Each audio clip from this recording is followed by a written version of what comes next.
ఇప్పుడంటే పాచిపోయిన పిజ్జాలకి, బొద్దుగున్న బర్గర్లకి, ముంచుకు తిన్న పావు బజ్జీకి, వంపుకు తినే పాప్కార్న్ కి అలవాటు పడిపోయాం గానండి.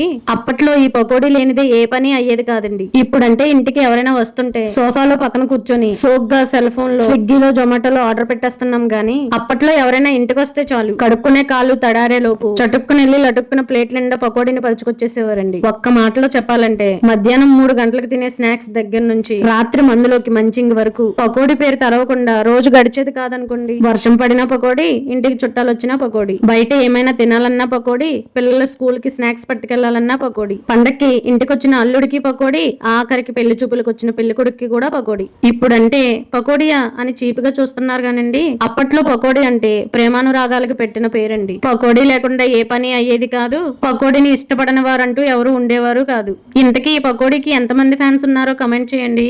సరే గాని సబ్స్క్రైబ్ చేసుకోవడం మర్చిపోకండి. ఉంటాను.